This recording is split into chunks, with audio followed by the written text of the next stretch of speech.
Okay. Good afternoon, everybody. Great to see so many of you on the call. I'm Paul Alger from the UK Fashion Textile Association, and in just a few moments, I will introduce the other people on the call, the team from Honegger, and also Giovanni, who's joining us from Saudi Arabia. So if we can just wait a couple more minutes for a few more people to join us, and then we'll pick it up from there.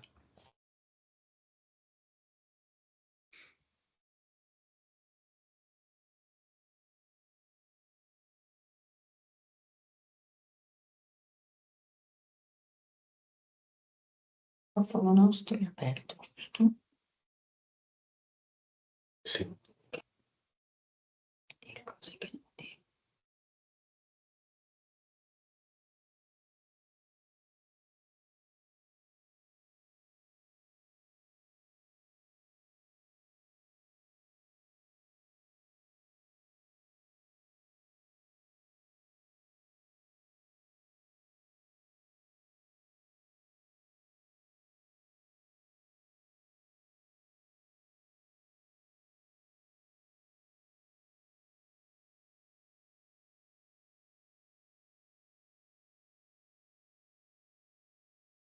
Faccio così.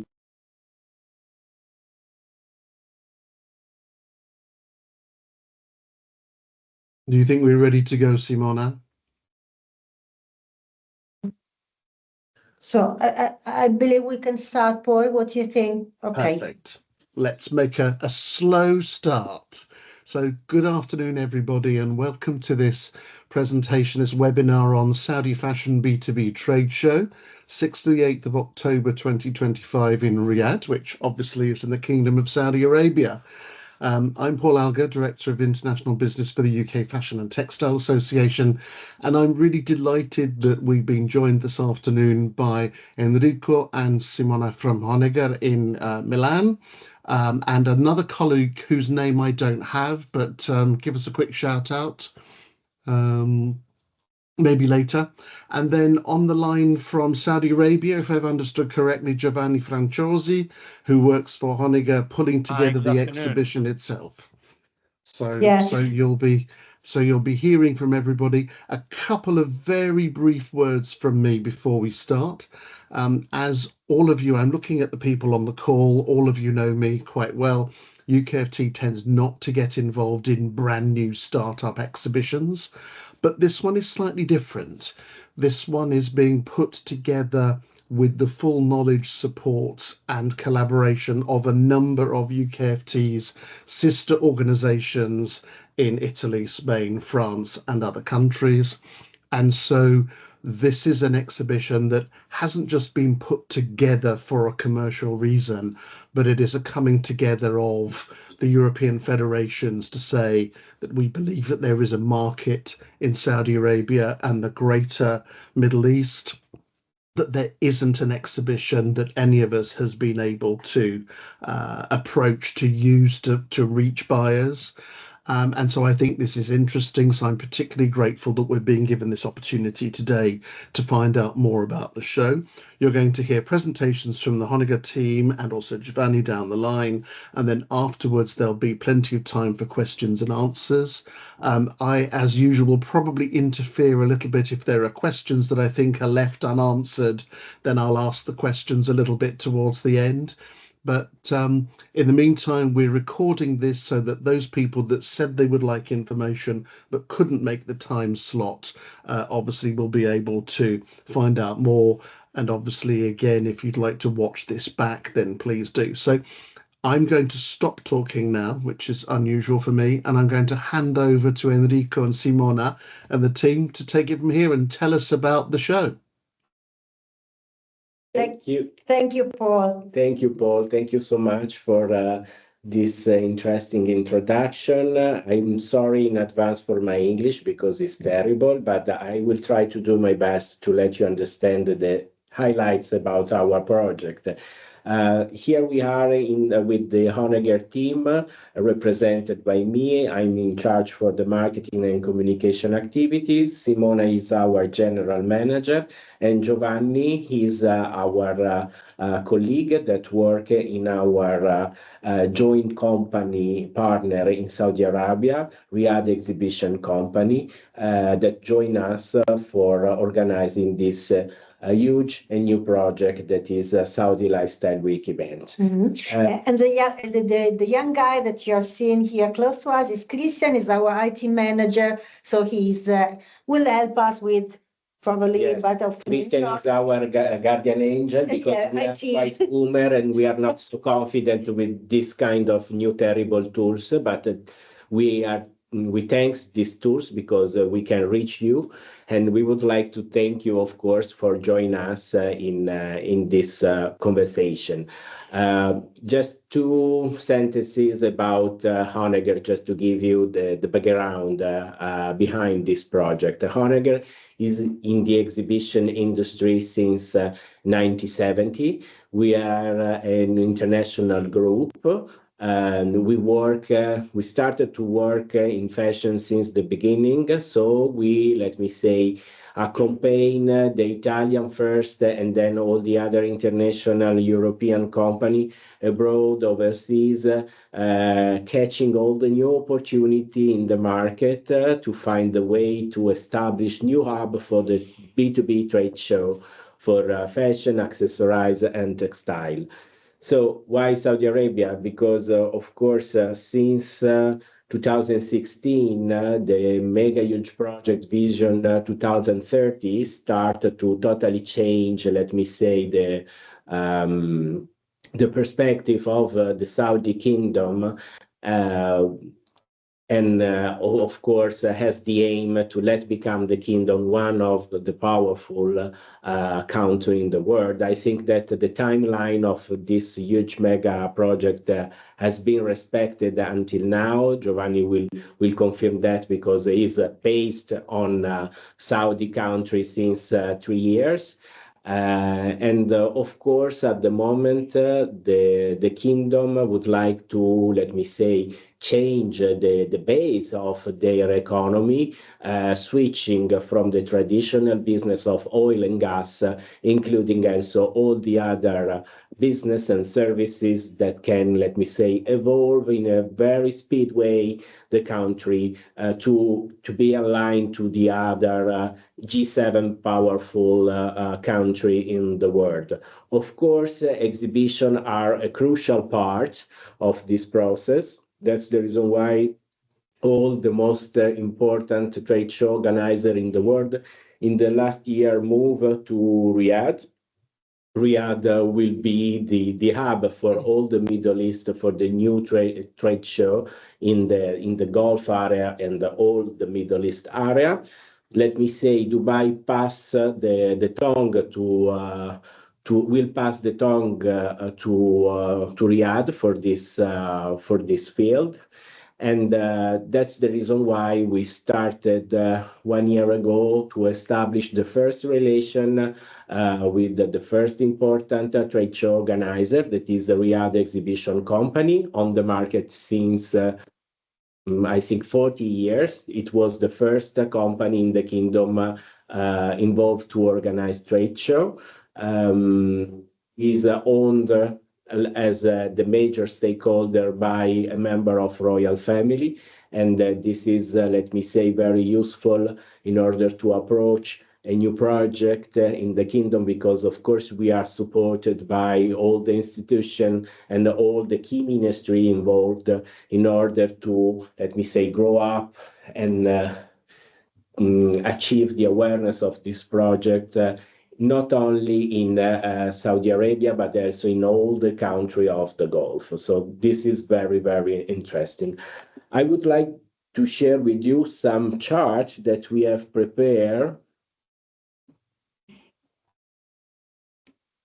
Ok. Schiacciare schermo. Sempre su condividi. Sotto. Sì. Schermo.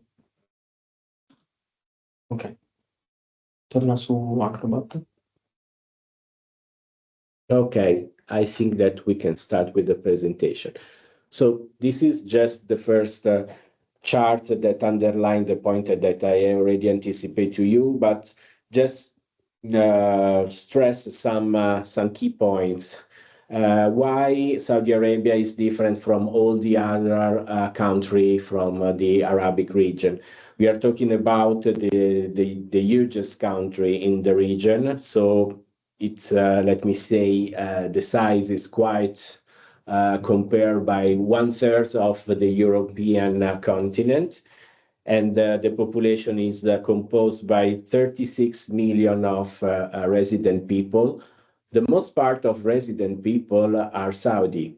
That's another key point to stress because probably when we are talking about Middle East, especially in terms of market to approach for the fashion, we are used to think about Dubai, Abu Dhabi, and Qatar. Of course, this country that reach, let me say, a Western style develop in the last 25 years, has a totally different composition in terms of population and society compared to Saudi, because the most part of people living in Dubai, in Doha, and so on, are quite more expat. So the target in terms of target price, when we are talking about market, is a specific target segment related just to the high spending opportunity. For that reason, in Dubai, Abu Dhabi, and Qatar start to develop and has a huge success, just the retail of mono brand, of the luxury brands. And there is, beside that, there is, let me say, just the fast fashion. There is not so much developed in the middle, the multi-brand stores category. In Saudi Arabia, we have a totally different situation that, of course, is evolving and change month by month, because the process of renewal of this country is really fast. And at the moment, there is a huge opportunity for the wholesale segment, if we are talking about the retail system, the huge family of retail system. So the wholesale is one of the most interesting segment that is going to develop, especially because we are not just talking about the high luxury brands, but we are talking about several kind of multi-brand store targeted with a different kind of brands, collection, and consumer sales price. And this is very important when we are talking about the opportunity to establish there a B2B trade show, because usually we know that companies that are used to approach the market through the trade show system are those kind of companies that stay in the middle, that are used to deal with the retail system through the wholesale traditional system, the independent shop or the chain of multi-brander shop that buy the collection. So no other investment are required to the brands that come to this country to sell directly to the shops. And another important thing to consider is that, of course, this is a chart about Vision 2030, but I already explained to you the influence of this project on our trade show. Talking about fashion, we cannot consider, let me say, the Saudi Arabia just like a lending market, because this is Saudi Arabia Kingdom is the only country in the Gulf or in the Middle East in general that develop a whole ecosystem in fashion field. That means that starting, I think there are less than 10 years ago, the government supports and let me say, let's grow the production in fashion also into the kingdom. There are a lot of schools, there are a lot of mentoring program, and there are a few interesting Saudi designers that produce their collection, and they sell their collection not only in the Saudi Kingdom and on the GCC countries, but also they started to approach, let me say, the international fashion world.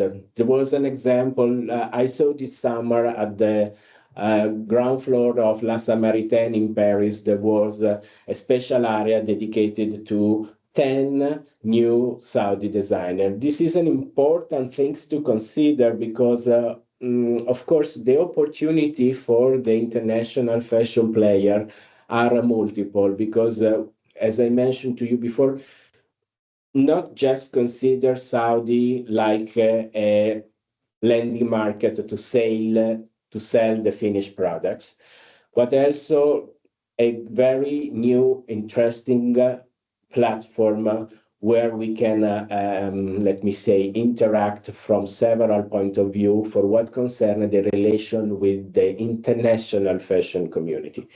The aim of our project is arrive in the kingdom in this specific moment and create an international exchange platforms in terms of buying, selling, supplier, cooperation, co-branding, and so on.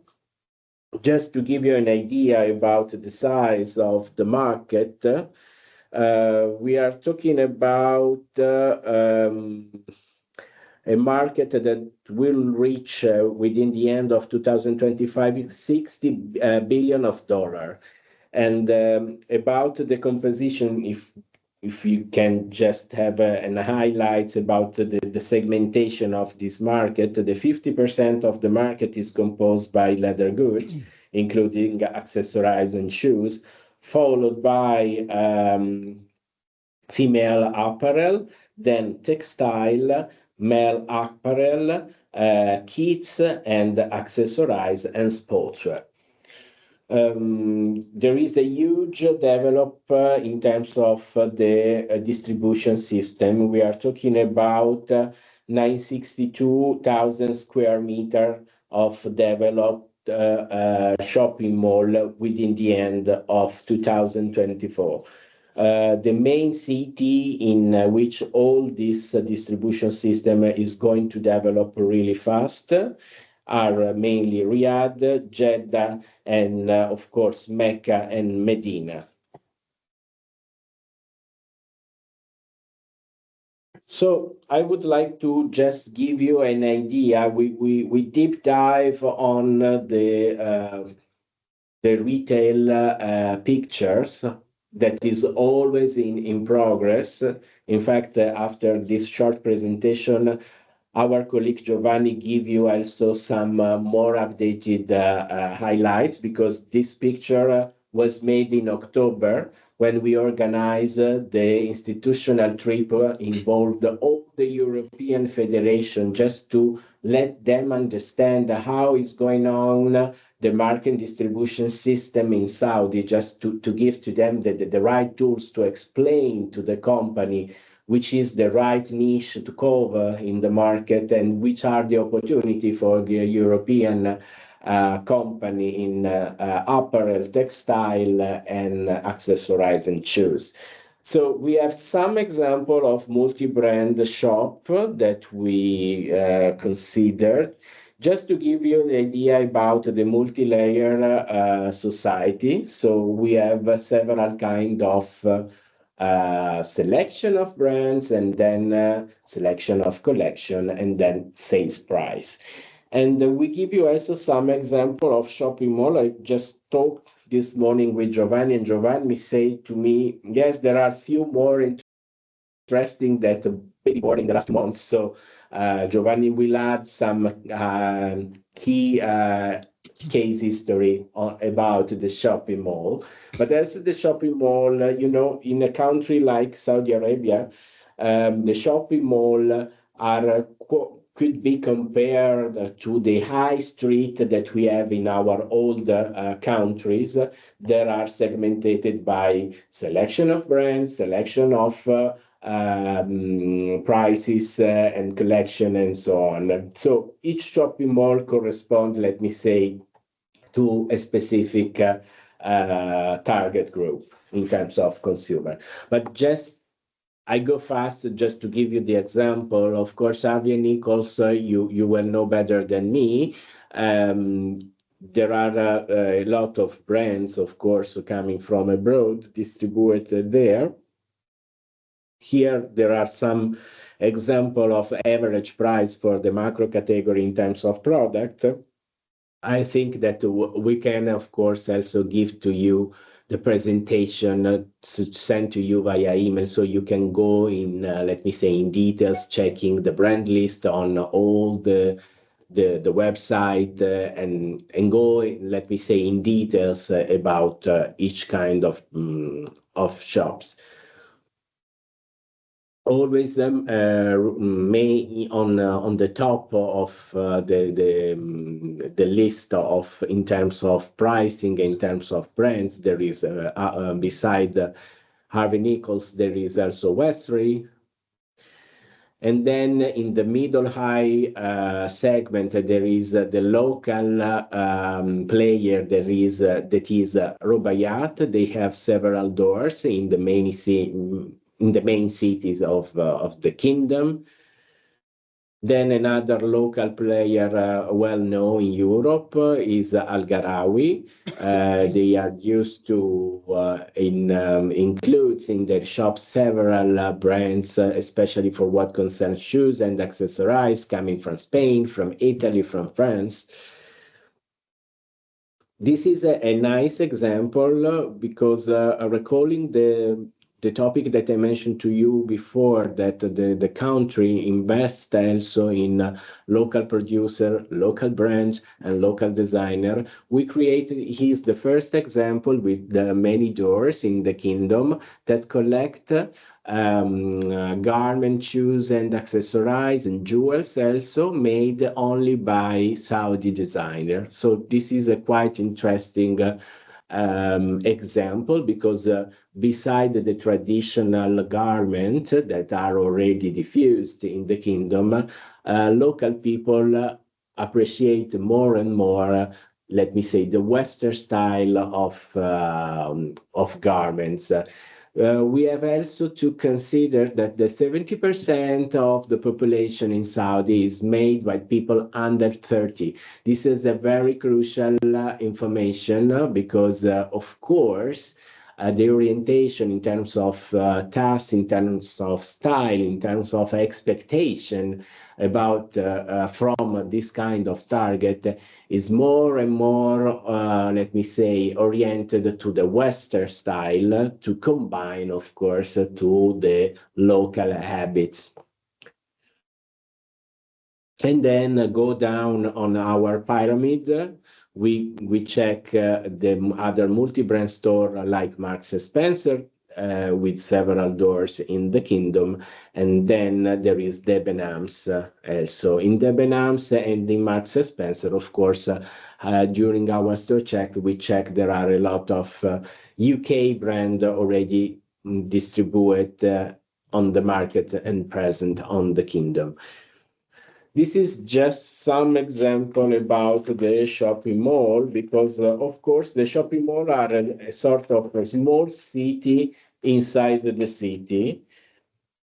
And each shopping mall include not only shops, but also restaurants and also other entertainment spotlight, just to give to the people the opportunity to live, let me say, a leisure experience inside the shopping mall. Usually the consumer habits in Saudi is after the working time, so at from 6 p.m. on, they spend a lot of time at the shopping mall, and in the shopping mall, of course, they do shopping, but they have dinner, they go to the cinema, they have some other leisure activities.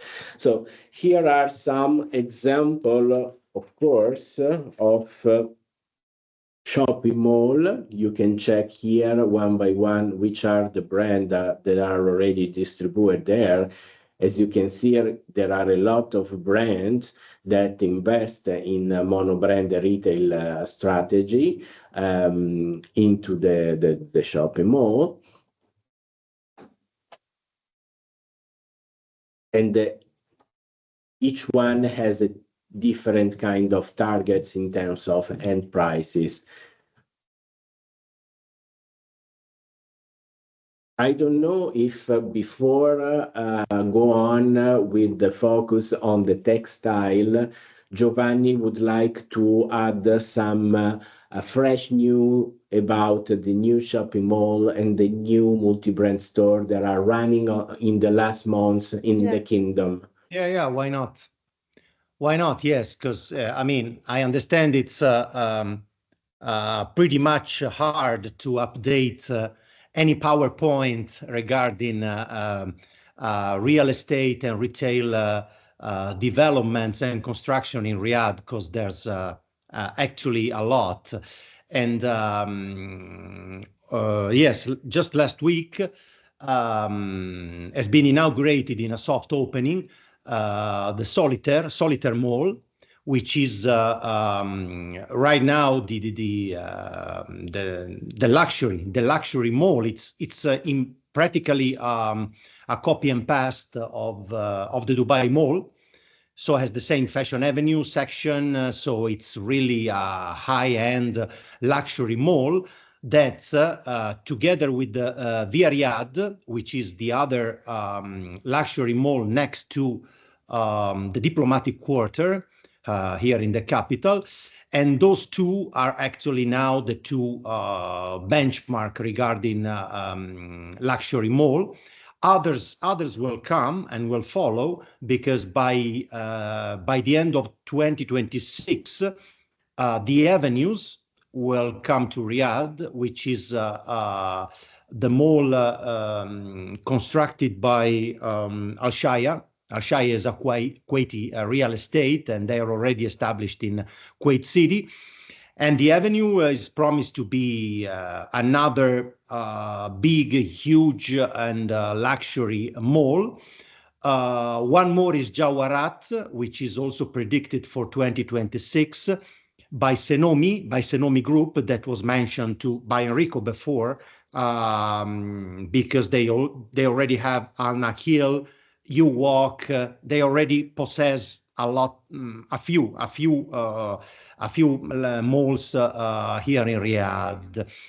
And so yes, so as you can understand, there's a lot going on. I mean, on the verge of the Vision 2030 project from here to 2030. So it's really a work in progress. It's really fast. It's really happening now. So I would love to highlight this, because I understand that from Europe, you are having uneven commentaries regarding what's going on in Saudi Arabia and what are the actual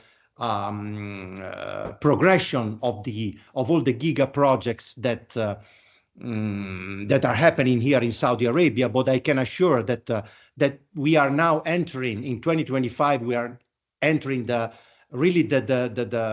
ultimate phase. Call it the phase 2 of the Vision 2030. That from here to the Expo of 2030 in Riyadh will bring to life pretty much all the giga projects that are predicted here. So I can mention the Riyadh Gate, that is the other big giga project. The Riyadh is it's an historic area, just 10-15 minutes out of Riyadh. It's the historic neighborhood of Riyadh, and it's actually the place where the Al Saud family, the Saudi Arabia was born in 1727. Al Saud, Abdulaziz Al Saud founded Saudi Arabia. So, and the Al Saud family is still, of course, reigning in Saudi Arabia with King Salman and with the Crown Prince Mohammed bin Salman. And so the Riyadh will be an amazing project. Like we are talking about $60 billion of total developing. Then New Murabba. New Murabba is the cube. It's going to be the neighborhood for the new riches here in Riyadh. So yeah, so there's a lot going on, and we can mention also NEOM. Of course, you probably heard about NEOM, the smart city on the triangle on the Red Sea below Egypt, Israel, and the north of Saudi Arabia. There's the Red Sea Global with all the resort and the developing on the Red Sea and on the Barrier Reef, on the Red Sea, with all the resorts that are already functioning from a few months ago. So yeah, so this is pretty much about what's happening in Riyadh and in the country now. Jeddah also, of course. Let's mention also Jeddah, which is the other capital, the other metropole on the Red Sea. Also in Jeddah, there are developings going on. I was reading just yesterday that the Trump residential tower will be built by Gabetti, by the Italian real estate Gabetti, will be built and will be ready by 2029 on the beach of Jeddah. And the Sky Tower has resumed to be built again. The Sky Tower will be the highest building, the tallest building, taller than Burj Khalifa.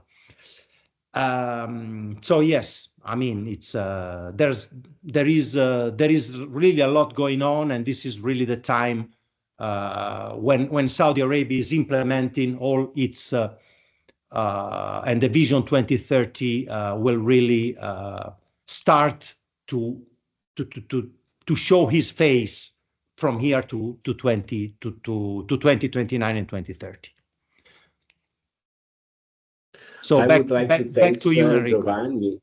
Thank you. I would like to thank Giovanni because let me say his witness is really update because he's on the market, he's in this field, and he's based in Riyadh, so he can check day by day how is going on in the kingdom. So the key words is going fast in this part of the world, because every month there are new opening about a huge project in the retail system, a huge opportunity for all the international company.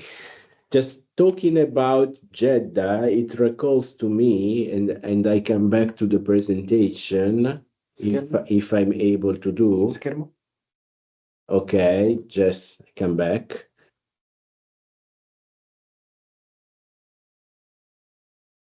Okay, probably now. Okay, so jump to what about the textile, because I saw in the list of the attendees there are some UK company from the textile. It's important to underline one important thing that was edging yesterday in the meeting that we have with the very huge French group in textile, that at the moment, beside the traditional market that, let me say, was mainly based in Jeddah, where there was all the huge buying office for the textile coming from abroad, and the traditional market was the shops of textile where the tailors go and bring the textile, because Saudi people has the habits in the past to let produce the typical shape of local garment made with the textile, the luxury textile coming from Europe, coming from France, from Italy, from UK, the silk, the cashmere, and all the noble fibers. That was, let me say, the well-established and traditional market. In the traditional way, beside this kind of market, there was a market for the technical textile, especially employed in, let me say, in the medical sectors, in the safety and security sector, and also in the war sector, of course. That was, let me say, the old pictures. Or here's a market that is already existing, of course, but it's important to notice to you that is going on to, let's grow really fast, a second market that is composed by producer of garment based in Saudi. We are talking about 100 designer patronaged by the Saudi Fashion Commission. We are talking about 100 Saudi, sorry. All the other designer include in the Saudi Style Council that is based in Jeddah. And can I Enrico just mention? Can I Enrico? Yes, sorry please, for interrupting. Giovanni.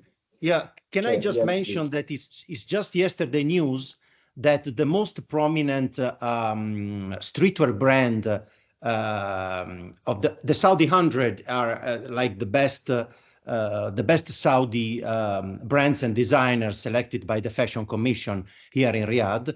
And it's just yesterday news that 1886, which is the most prominent and the most commercial luxury streetwear brand, has signed an agreement with for a shop-in-shop both at Selfridges and at Harrods. So this is a news that I need to share with you guys, of course, because we are in UK.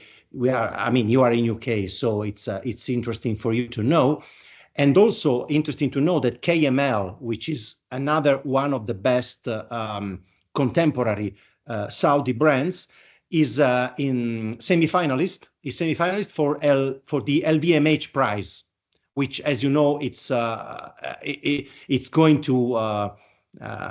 to have like a winner, which is going to be the designer of the year, sponsored by LVMH. So just to give these two brief information. Thank you, Enrico. Thank you, Giovanni. These information are crucial to understand that this kind of designer are approaching the world internationally speaking. Why that could be really interesting for the producer of textile, because of course not all the fashion label made in Saudi has the habit to go to Milano Unica or to Premier Vision to buying textile. In fact, we checked also an interesting fact that in the last years, the e-commerce platform for textile are more and more growing up because, of course, there are a lot of designers that don't have the chance to come to go abroad to select the textile, or maybe not all the time that there is the trade show in the Western countries. So they are more and more used to buy textile through the e-commerce platform. So this is very, very important signal because there is, let me say, a demand for more textile producer that go to the country and display the collection and give to them the possibility to buy the textile from Europe. There is an example, Giovanni, remember to me, there is a huge company from Prato that recently come to the kingdom and do a showcase. Could you please remind to the audience that, please? Yeah, that's Liria. That's Liria. It's one of the best establishment of textile in Prato, Florence. It's really a traditional and heritage textile house, both for either for fashion and for interior design as well, because they're doing the house of Liria as well. And they started a collaboration with some brand designer, with some Saudi designers. Last December, there was a big event here in Riyadh where Riccardo Bruni, the owner of Liria, was hosting the event and was interchanging with this young designer regarding textiles, regarding the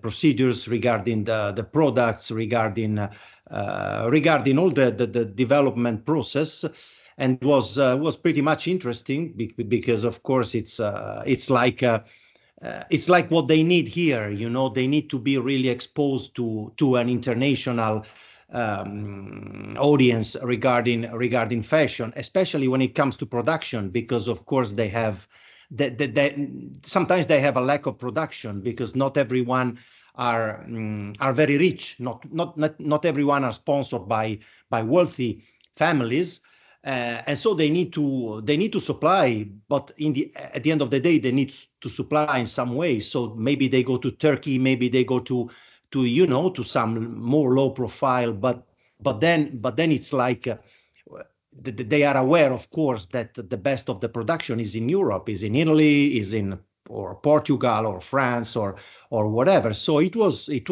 definitely a good brainstorming and a good exchange with this house, and we hope for more, definitely, because this is what they need. Thank you, Giovanni. As Giovanni mentioned to you, there is a huge demand for luxury textile, and not only for fashion textile to use to produce garment, but also the home textile is a very, very interesting part that is going to develop really fast in the kingdom, because the hospitality and private house field are more and more developing in the kingdom, also thanks to the support given by the local government to the local business player in this field.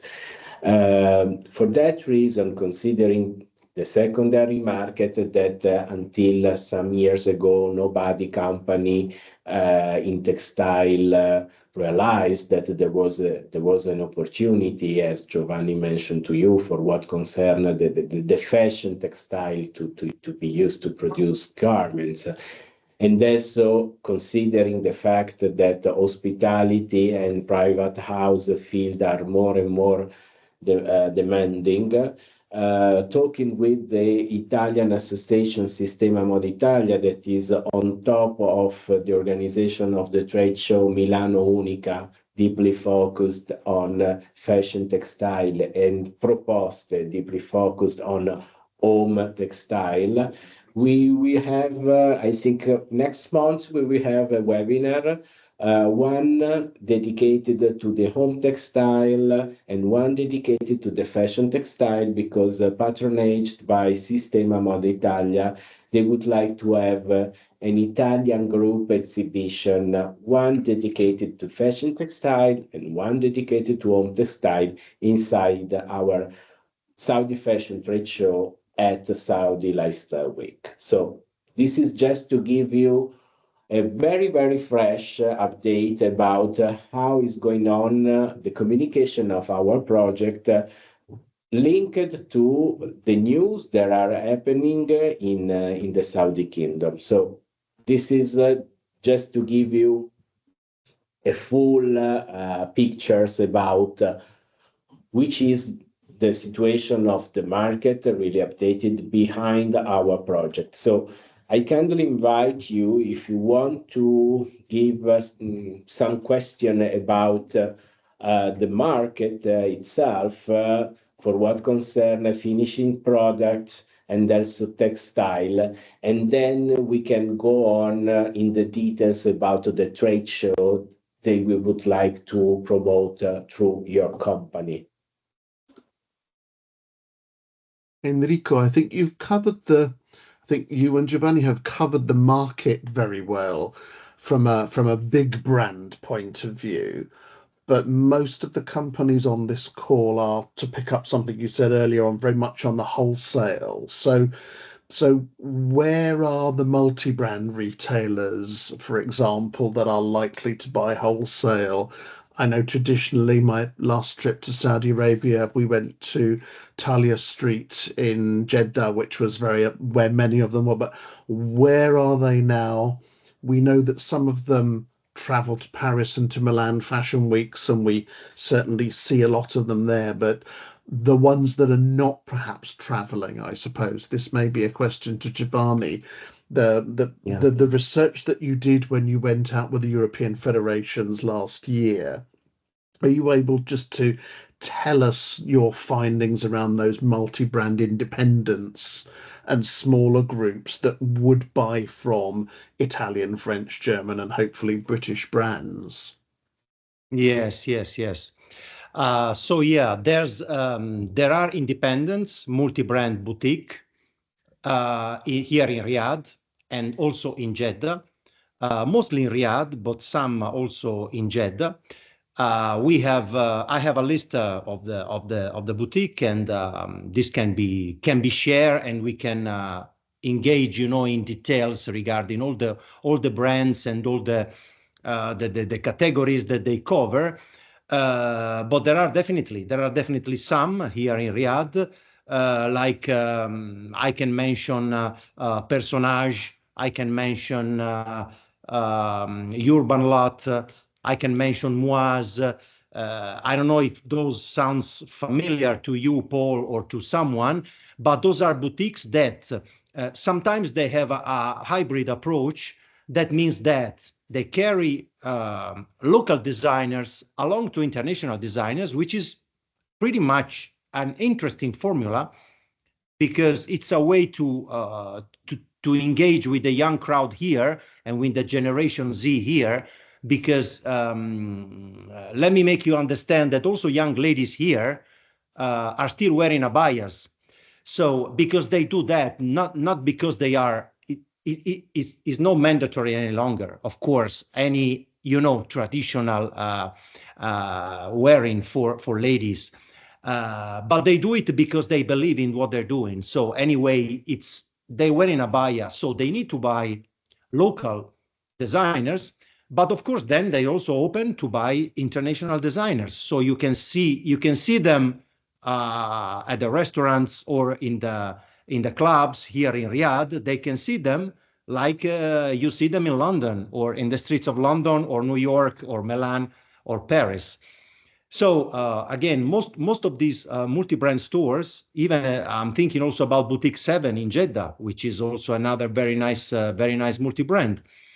So they have an hybrid approach between local designers and between international designers, which are, as you say, Paul, not necessarily the luxury high end, but let's say a medium price range of outerwear, of streetwear designers from international designers, so US, Europe, basically.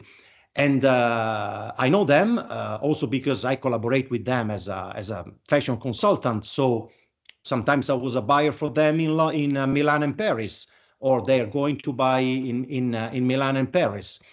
So yeah, I think, and I can say it's very promising. There are definitely multi-brand to approach here, beside the Debenhams and Marks and Spencer and all those, of course. But there's a promising scene of new local multi-brand, and also they approach an omni-channel system. So they're going online, they're going offline. So it's interesting. Of course, it's still at an early stage, but no more pioneer. It's really happening now, and they're having their audience. So yeah, I hope this can answer your question, Paul. It does. Thank you, Giovanni. I mean, I think the UK is always slightly different from the rest of Europe. We like to be different. So if I think about the UK companies that traditionally do well in Saudi Arabia and the Gulf, on the women's wear side, it tends to be ladies' evening and cocktail garments, things that hang below the abaya, for example, very glamorous party dresses, but also accessories and footwear. And I think that we've got a couple of accessories and footwear companies on the call. Those for the women's wear market seem to work very well because Saudi women, when they're entertaining at home, they take off the abaya and they like to show off to their friends and show that they have their unique fashion style. On the menswear side, the buyers that we see, certainly for the likes of Harvey Nichols, for example, in Saudi Arabia, tend to buy from actually very experimental, often UK menswear brands. So the menswear market is very different, not very conformist. And then I'm assuming that there will be a growing in-store tailoring offer in some of the larger department stores that will be relevant to the textile companies, because we see that in other markets. And as Enrico said earlier on, a lot of interest in interior textiles for the home, for the malls and the shopping centres and the hotels that are coming through. So I think we can see there's a lot of opportunity in the market, and not just in Saudi. Traditionally, UK companies always used to go to Dubai, because obviously that was where they felt most safe and most welcome. But Saudi has always been, and from what I'm seeing so far, continues to be the big motor in the region. So all of that's really encouraging. I don't know whether anybody else wants to ask some questions. Just let me just add you something, just to give you some names, Paul, for multi brands here. So I introduced brands like Natasha Zinko, from England, of course. I'm talking about England, and then I used to do Buynet Tomorrow London, the showroom, which of course Stefano Martinetto, which of course you know very well. So introducing brands like a Coldwell, Martin Rose, Coperni. Okay, Coperni is not properly English; it's more Italian French. But anyway.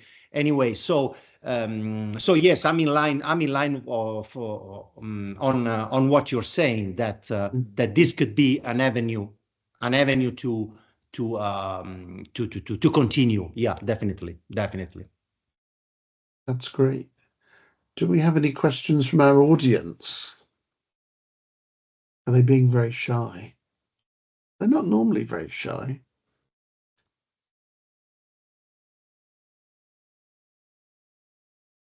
I'm not quite sure how we... If you're having difficulty, if you put your question in the Q&A or the chat, we can look at them from there. You've got... Even if it's not on video. Even if it's not on video, it can be... So go... I don't know how... Usman, are you able to... Yes, there is Usman, my old friend. Hi, Usman. This is Usman with his brand Saplé. Is one ex-emerging designer. There is a project that Honegger organized since many years at MICAM. So nice to see you again. Please go ahead, Usman. Nice to see you, Enrico, Paul. My question really was around the wholesale buyers in Saudi. As you know, Enrico, Saudi is sort of like my biggest market for the kind of shoes that I make. And the experience I've had with the buyers there, including the smaller sort of independent, as well as your Harvey Nichols Riyadh, who I was in talks with last month actually for an order, has all been that they're only interested in taking orders on a consignment basis. I've previously sold to Rubaiyat. Bear in mind, I don't use agents. I do everything myself. So that's maybe the reason, possibly negotiation and credibility and all those kind of things. However, Rubaiyat, I actually somehow pressured them to place an order. It was a small order. They put it in Jeddah and Riyadh. This was a couple of years ago, but then I never got any feedback from them. And one thing I did notice, they were selling my shoes for a very, very high price. What is the name of the brand, Usman? What is the name of the brand? Sorry. It's spelled C-A-P-L-A-I-T, Saplé. Oh, Saplé, okay. In French. Okay. Yeah. Okay. So my question really is, literally I was in talks with Harvey Nichols Riyadh last month, and we were negotiating an order, and they said, look, our budget will allow it. We can do a 12 months agreement, consignment basis. Everybody I speak to in Saudi is always consignment, which is impossible for UK or European based brands to sort of do. As you can appreciate, if they don't sell, bringing them back into the UK is expensive. Shipping to Saudi, they were willing to help me a little bit. They said, look, maybe we can pay for the shipping and then we can deduct it from the sales. We're also opening up an outlet, so if they don't sell, we'll put it in the outlet. So we can find different ways. But I don't know if that makes sense what I'm trying to ask, like the wholesale side of things in terms of getting an order for where it's not consignment seems quite limited, not just in Saudi, to be fair. My experience has been that generally in the Middle East. Okay, thanks for the question. This is a very good point. For my experience, I guess your experience with Harvey Nichols and Rubaiyat, it's because they are old school. So they were playing in a kind of monopoly situation. So maybe they took advantage of this. But since I'm here in Saudi Arabia since 2021, all of the multi-brand stores that I'm working with, there's no consignment at all, Usman. The payment terms are 30% upfront. So when you place the order, and 70% at the delivery. So you don't ship if you don't get your 70%. So that's for sure. And after a couple of seasons of work together, this can be swift in 100% at the delivery. But the payment terms are 30% upfront. So when they sign the order, when they place the order in the showroom, when they sign it, and then the 70% is before delivery.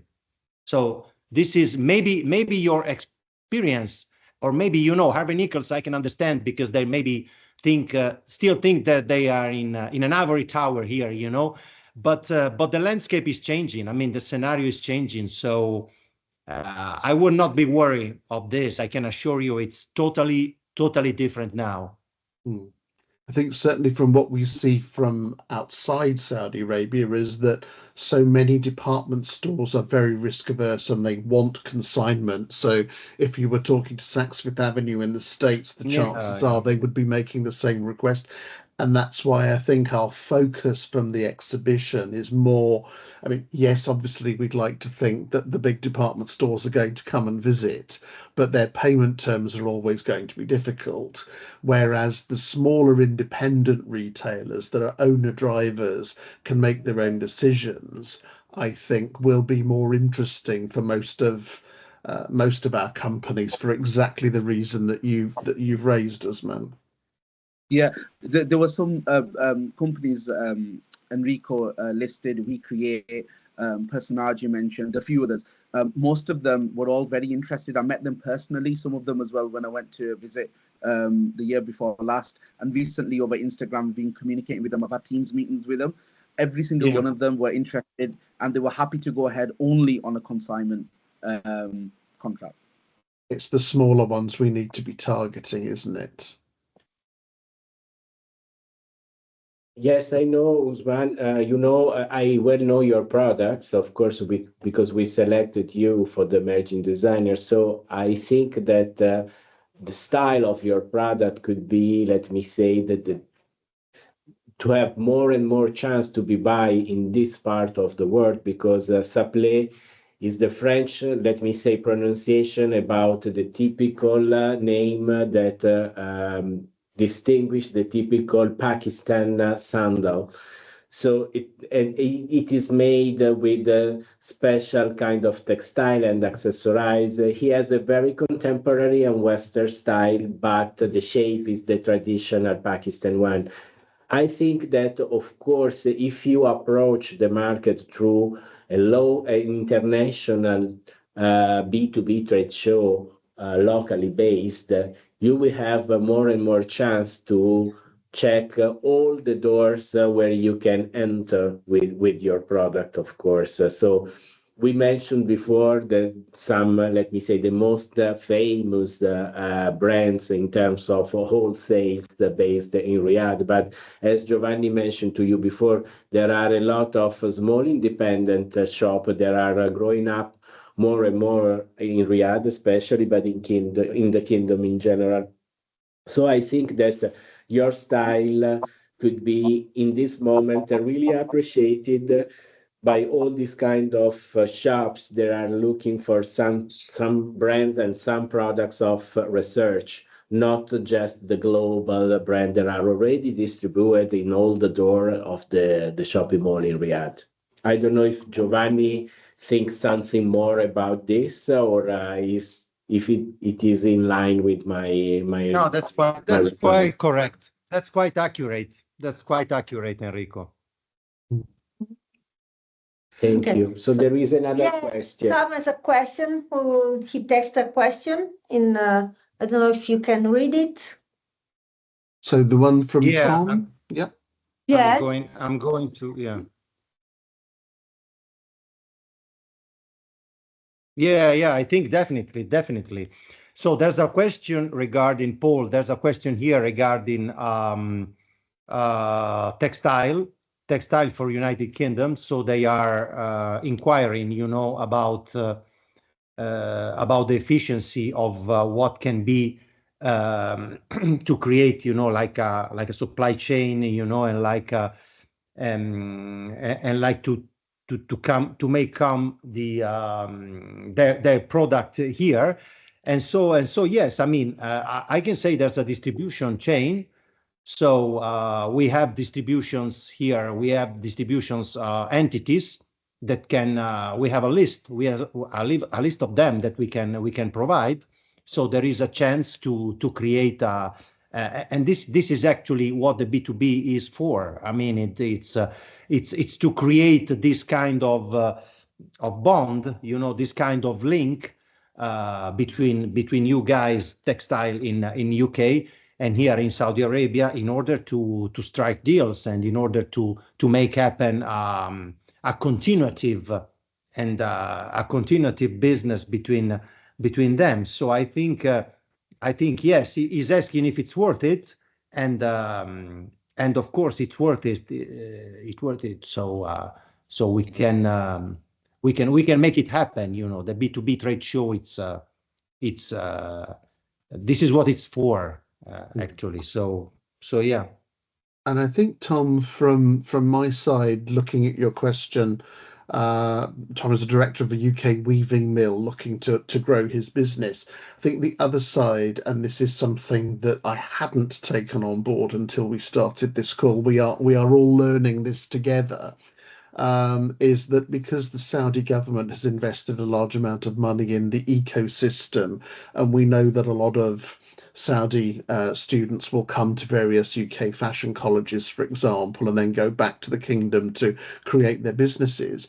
There is presumably also the potential here for Saudi designers to use UK textiles and others for their creations. One of the things that is interesting about Saudi is that it doesn't have a huge amount of production. It does have some production, but not an awful lot. So I think there is an opportunity for the UK, both on the textile side, but also on the production side here, that would be very interesting for the UK to look at. I'm just looking down the list of other people that we've got on the call. I can see we've got Tiho from, there's Tiho there. Tiho, are you out there? I'm sure Tiho's always got a question. He always comes up with really good questions. If he's not going to speak, then I guess the question that Tiho would ask is about jewelry and accessories.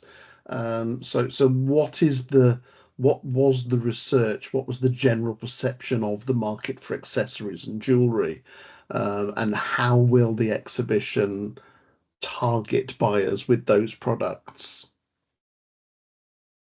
Yes, of course, it's not our main product category because especially in this kind part of the world, the fashion jewels, so if we are talking about fashion jewels, are less diffused than the real jewels, of course, because it is let me say, the kingdom of gems, the kingdom of gold. But we already receive some requests of participation from other company deeply focused on fashion jewels and accessories, because usually the same company combine both category. So they are more than welcome, of course. Application from Dubai. Yes, we already received one application signed from a company based in Dubai that is on the production of fashion jewels. Of course, as this is the first edition of the trade show, one picked up all the application. We will orient the acquisition of visitors through the DM campaign, through the advertising, social, and so on, deeply focus on the right target related to the categories of the company that we already acquired, like exhibitor, because this will be the first edition of the show, and our show will be the first B2B trade show, not only in Saudi, but considering also the past experience that we had in Dubai and so on. In that area of the world, the fashion events are always more, let me say, related to some leisure, high-level activities. There is always a fashion catwalk related to an evening event. This is nice, but this is another kind of things, because we are talking about a B2B platform, as we are used to have in Europe. And talking with the buying manager of all the multi-brand shop that we mentioned during the presentation, they ask for that. They say, we have not all the time the chance to bring all the buying teams in Europe, go to Paris, to Milan, to London, because it takes a lot of time, it takes a lot of money. So we will really appreciate to have the same format also based in our country. So that's the reason why we think that this kind of event will be more than welcome by the fashion people in the kingdom, and in general in coming from all the GCC country around Saudi Arabia. Paul, could you switch on your microphone, please? That's a good idea. Thank That's a good you. way of starting, isn't it? I was going to ask you if you could talk to us a little bit about the other European presence at the show, because it's the first question that UK companies will always ask. So in the same way that I said, which European federations are coming, for those watching this back, which are the European federations which are considering or confirmed, depending on where they are in the conversations, and maybe some of the brands, if you're able to talk to us a little bit about the profile of some of the brands.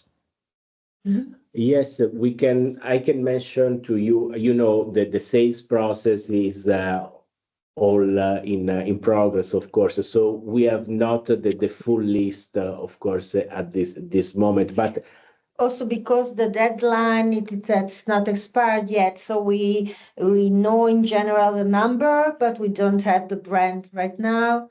So, but just to give you an idea, if we are talking about Italy, for example, for what concerns the institutional side, we already have on board all the federation, because you know that in Italy we are quite different from the rest of the world. So we have a federation for textile, federation for garment, federation for shoes, federation for bags, federation for accessories, and federation for fur and leather goods. But all the 6 federations are already on board with us.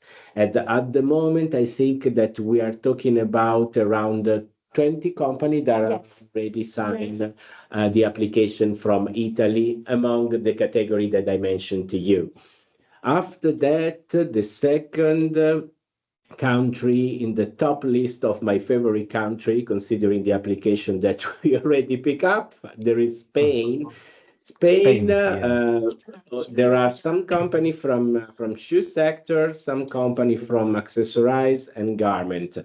Then we have Portugal. Portugal, of course, there is, let me say, the government support, so it's quite more easy for the company to approach the first edition of our show. And there are few company from shoes and some company from leather goods, because, you know, of course, shoes and leather is the core business in the fashion in Portugal, compared with the garment and textile. There are, of course, interested, but less populated. And then from Germany, we have some requests about shoe company that we are going to meet them this Sunday, because Mikam is on the way. And, and then we have some requests from Turkish company, because you know, Turkish company are, let me say, supported most of the time for the 10% of the covering of the exhibition expenses. And they are deeply focused in textile, sportswear garment, and also fashion garment. So we talked with our agent in Turkey, and we are talking about 200 square meters already covered by the company within the deadline of the early bird price. And then we have, I think, also other company coming from all over the world. Yes, I already mentioned Spain. Overseas, we have so someone from New Zealand, someone from Dubai. From Dubai, we said, and two companies right now from Belgium. Two companies from Belgium already signed. So we are populating our fashion basket, let me say. That's brilliant. And do you have a vision for what the percentage makeup of the show might be between fashion and apparel on the one hand and textiles on the other? Is that obviously it's impossible to give a yes, full example. It's quite hard to do this forecasting, because I'm not a wizard. This is let me say, the first edition, but of course, considering also the segmentation share that I shared with you before, of course, it's more easy for shoes and bag to trust for that. Yes. Then we have women apparel. And also textile are quite interesting. As I mentioned to you before, the Italy side, it's trusting in this kind of new second market that I mentioned to you before, this more and more growing up. And for that reason, I think that we will consider to have the first group exhibition from fashion textile coming from Italy, counting at least 10 company, and the same for the home textile, other 10 company. Just to beginning, we need to be, yes, with the feet on the ground. Yeah. This is a first edition, so we know that this is a first edition, but as I mentioned to you before, is a specific market totally different from all the other market overseas that we saw in our business experience in the world, with this very fast step. So from 1 month to another month, there are always some change. We are quite used to go there every month. And every month, as Giovanni mentioned to you, there are some new shop developing new brand, inserting the kingdom, new operation between textile company and local designers. So I think that if you come first, you will be served first, because this is a particular part of the world where we need to go at the same speed. So don't be shy. If you have to invest some money, you can consider this market, because China, we know that after COVID, it's not the same perspective. Russia, with the world, it's quite difficult to distribute and sell again there. In our own country, in Europe, of course, there are some key players, key markets like Germany that are not the same in the last 2 years. if talking about United States as well, so somewhere we need to sell our product. So I think that if we are to, let me say, to put on the table an extra budget from our traditional planning of trade show to attend, we should consider this market that could be, let me say, more fast reacting comparing with the Far East markets like Korea were established as well, but Korea and Japan, you know, when you go there, you need to, it's a slow process.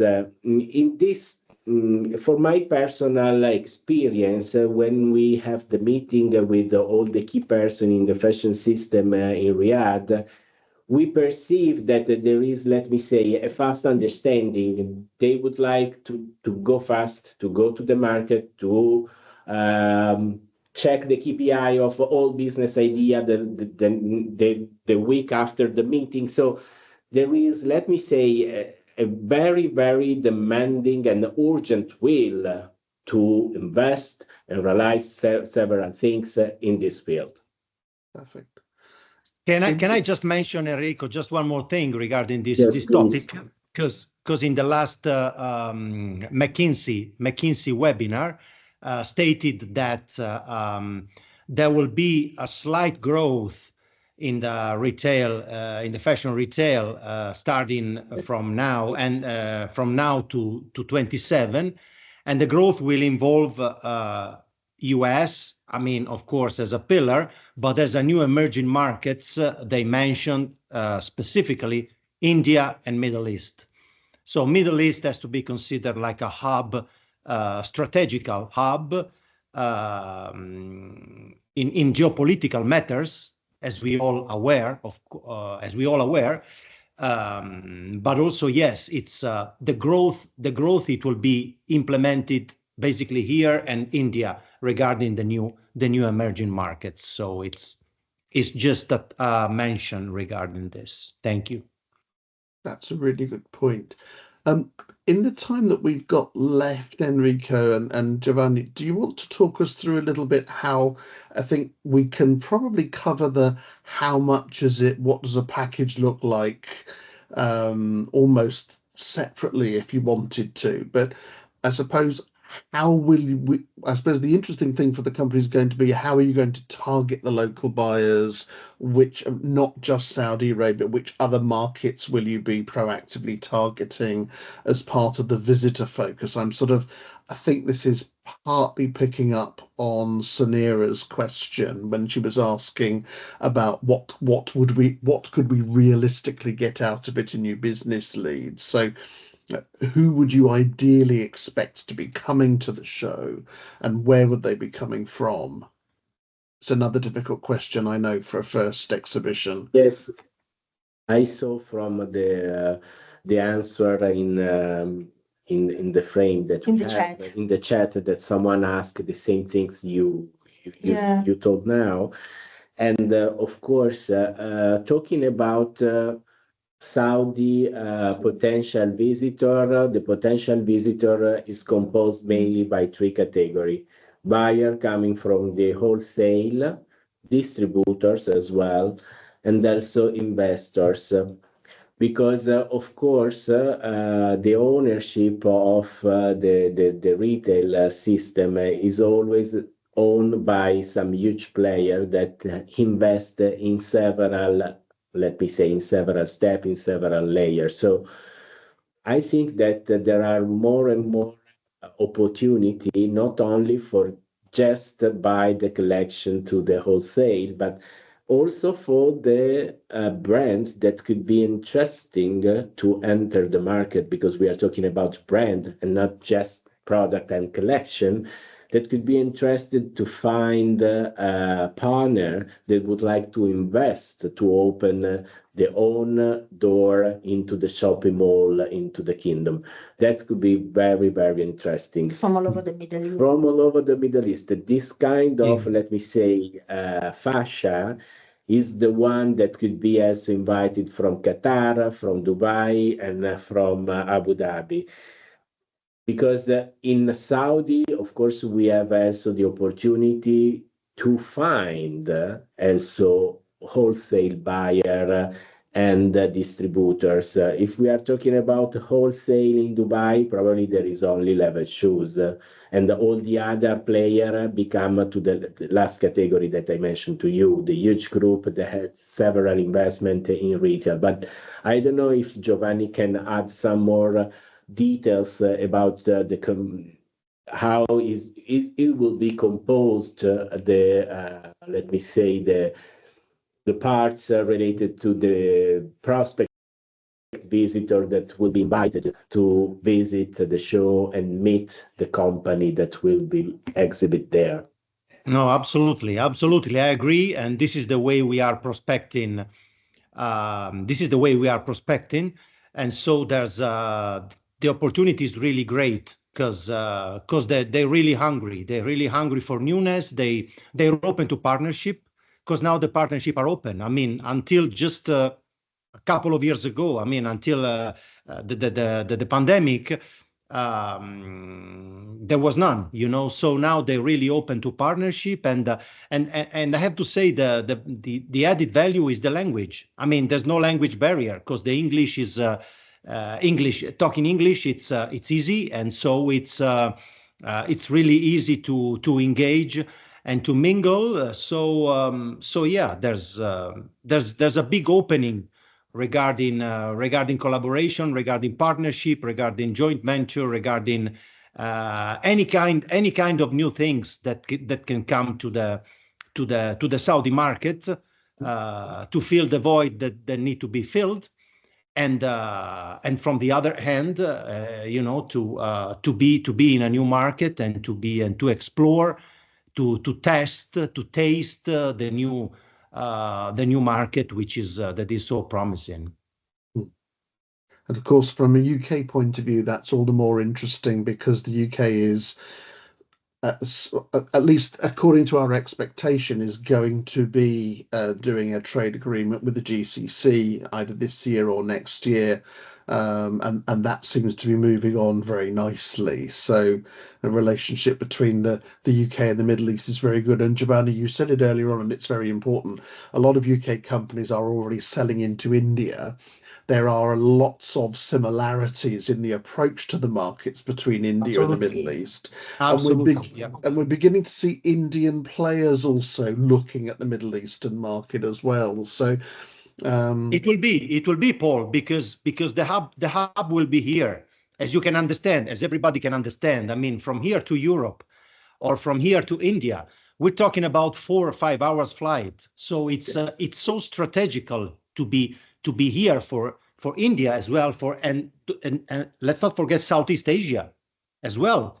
So when we think of Thailand, Malaysia, Singapore, it's not a short trip, but still with a hub here, GCC. So KSA is the kingdom, is the biggest country in the GCC, and will be the driving force also geopolitically when we're thinking with the new Trump administration and all that is going to happen.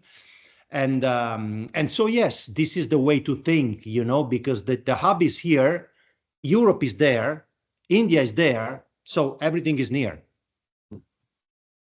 That's great. Yeah. It looks as though we don't have any other questions. So I suppose, Enrico, do you want to talk us through the final bits or Simona about Paul, the signing up process? Yes. Yeah. So we are going to share.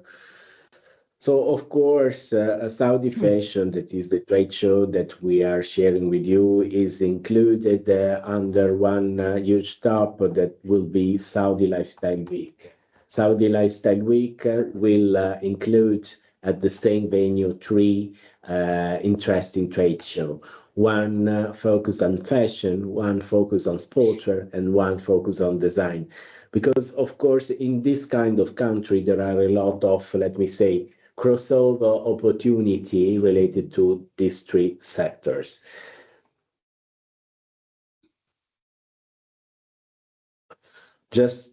I think that all the lines that are describing this chart are already, let me say, deepened by our previous conversation. Just to point out about the exhibitors category, so we are talking about clothing and ready to wear mainly for women, men, and children, underwear, beachwear, footwear, accessories, and textile, considering technical textile, fashion textile, and home textile. Target visitors, of course, are the wholesalers online. There is an online shop. The local online shop are really developed. Department store, and also, as I mentioned to you, some private investor that could be interested in invest for developing a brand strategy through the retail of some international brand.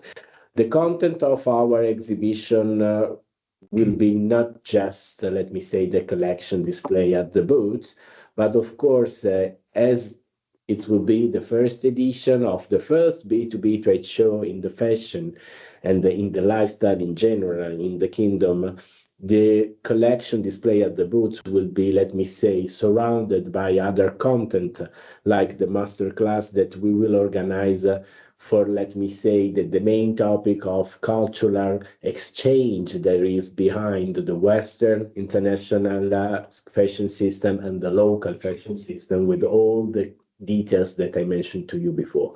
And then so we would like to organize as a fashion show, the group fashion show, as we are used to say at all the other trade show of fashion in the world. So we would like to collect maybe from some group from country or some group of category group. It depends, of course, of the process of the acquisition of the exhibitors that is still ongoing. About the proposal that we anticipate in the invitation that you share with the company, we are talking about this kind of booths.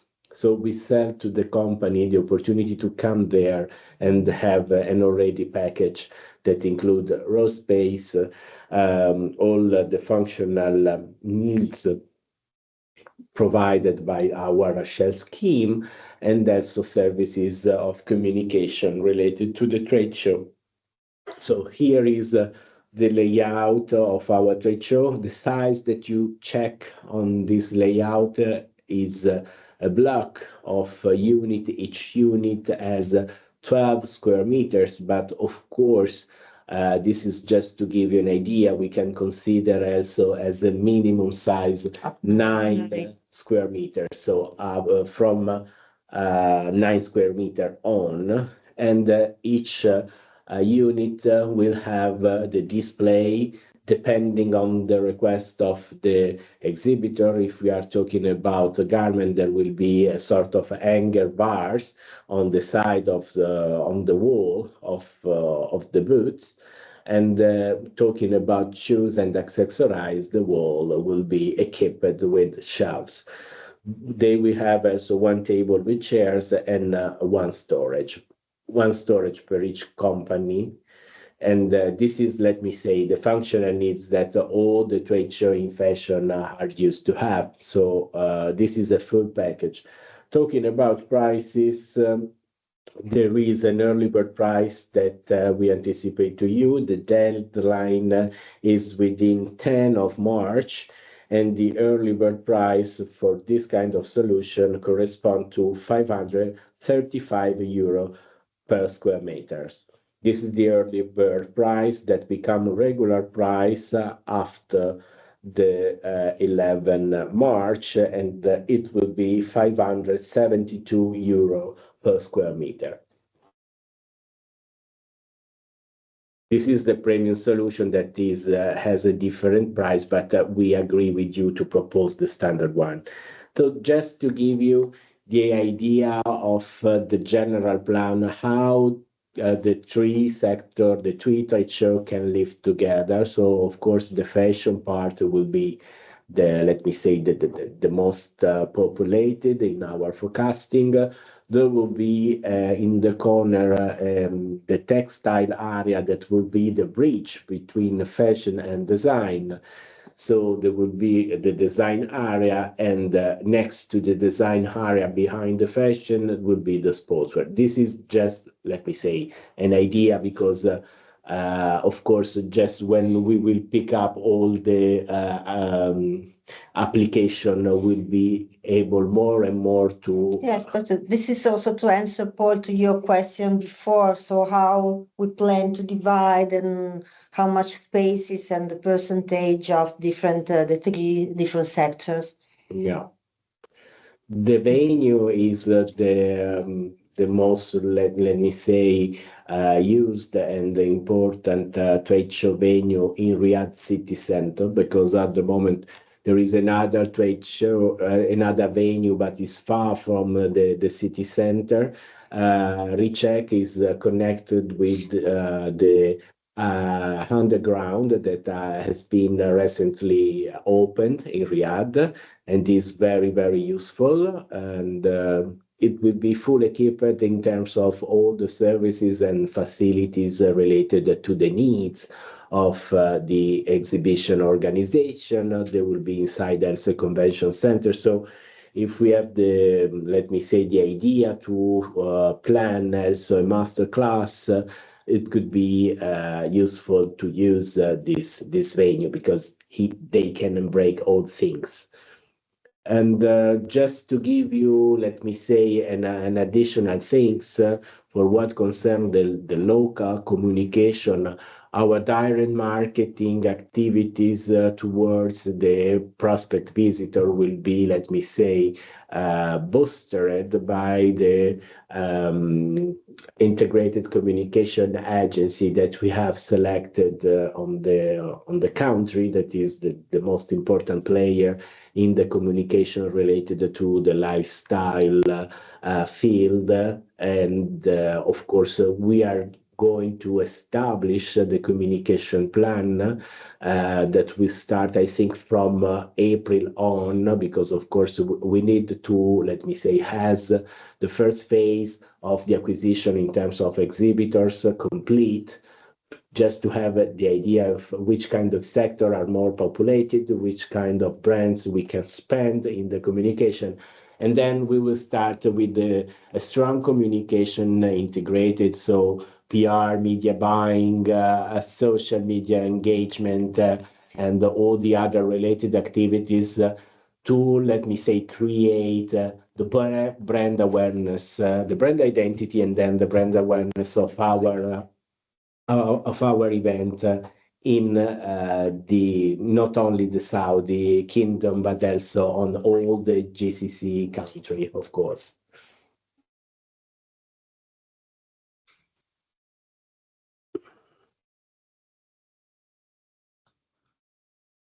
I suppose the next bit is applicate what happens next. If somebody would like to talk to Rob, who is the UK agent, is that the next process? What is the application process?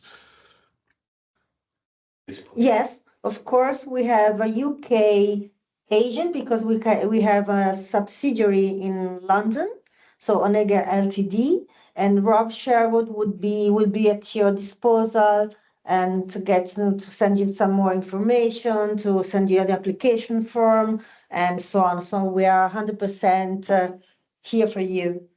Also from the headquarters here, we can also study some particular, let me say, stand building or way to display your product. So we are totally open to your needs and requests. So we want to build a very beautiful show, because like we said before, we think that it is a very amazing, it is an amazing project, and we believe strongly in this possibility, and we really want to put a very good number of companies together, and we believe that also British companies has something to say and they have to be there as well. I've put Rob Sherwood's contact details in the chat. textile Yes. companies may remember Rob because he used to work for Messe Frankfurt, a very nice guy. So if you want any information from the show, then Rob Sherwood is probably the best person to go to initially. But I think, did I understand correctly that Simona and Enrico are also happy to speak to people?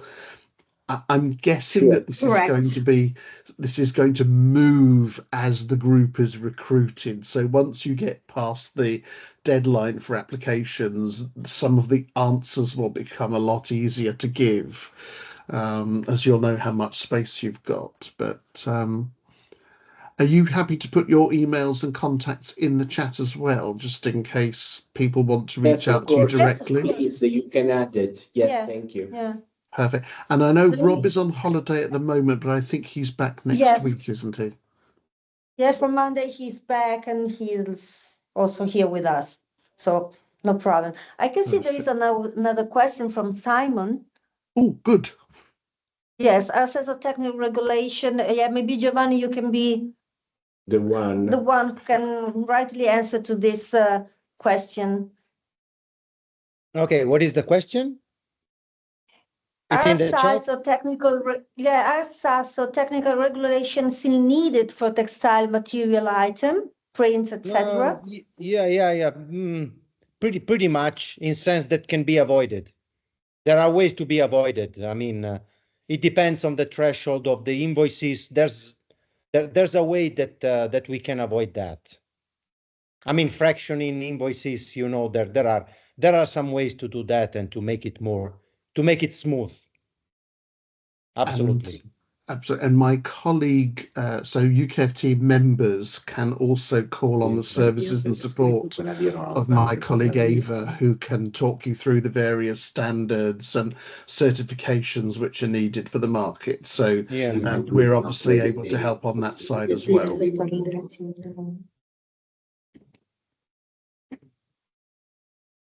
I'm just